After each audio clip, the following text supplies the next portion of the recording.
So what we'll do next is talk a little bit about linear regression. And what linear regression attempts to do is come up with some reasonable linear model to describe a set of data.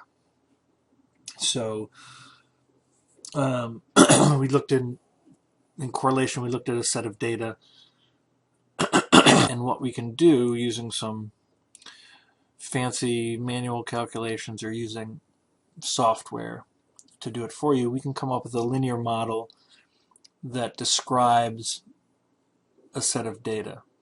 So we had this set of data. It seemed to have some positive linear correlation, and what I've done is come up with the linear regression model down here, y equals 6.434x minus 263.644, and this is the best fit model, is what it's called. So what it means is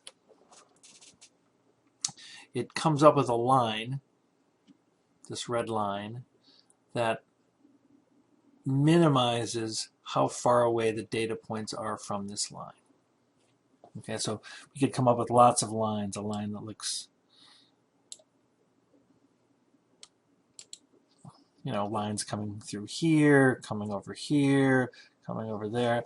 But this line right here, while it may actually go through none of the points, what it does, so if we think of this distance from this point to the line, this point to the line, this point to the line, this point to the line, etc., etc., etc., etc., we're trying to minimize, basically we're trying to minimize how far these points away are from a line. So we can come up with lots of lines, but this line minimizes how far those points are away from the line. Okay. So we had this r of 0.544, we got the r squared of 0.296. Here we've got our regression model. And what we can do with the regression model is we can make predictions. So I can say, what if somebody is 73 inches tall? How much are they going to weigh? Okay. Can we figure it out exactly? Of course we can't, but we can estimate what it might be. So using our fancy calculator, we'll take 73 inches times 6.434 minus 263.644, and that gives us an estimated weight of 206.038, or let's say 206 pounds. So if I were to guess where this might be roughly, well, here's a point 73,208. Okay. My estimate would be, for using this model, someone who is 73 inches tall would weigh 206 pounds. So along here we've got 73,200, 73,208, 73,240, so all these different weights. But this one, would be predicted around 206 pounds.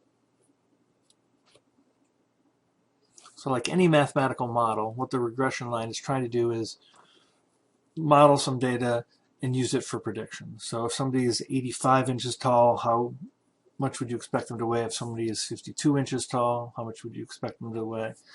And there's some range that the actual data take, but in terms of predictions, this is the best we can do. And that's kind of what we'll use a regression line for. Something else to think about as we're thinking about this regression line or how the data works. Let's look at this point right here. It's kind of, these are kind of clumped, but maybe this one seems kind of far out there, away from everything. It's an outlier. So what happens if we get rid of that point? What happens to our r, the r squared, and the regression line? So I'm going to remove that data point. So we've removed the data point, and now we have a new regression line. Sorry, the crows are fighting outside. So the new regression line, again, attempts to best fit all the data. And so it's got a new slope, new intercept. Again, if we predict the weight of someone who's 73 inches tall times 4.124 minus 107.778, we get 194. Okay, before it was 206. So again, just some attempt at trying to figure out a prediction of a value based on all the data you have. Looking at the R and the R squared, getting rid of that outlier. The R increases, so I guess a more significant result if we were to do that hypothesis test. And the R squared improves a little bit from about 30% to about 33%. So the model, the relationship between Y and X, it explains a bit more of the variation. So maybe a little better model without that outlier. But that's what we use regression for, mostly to make predictions.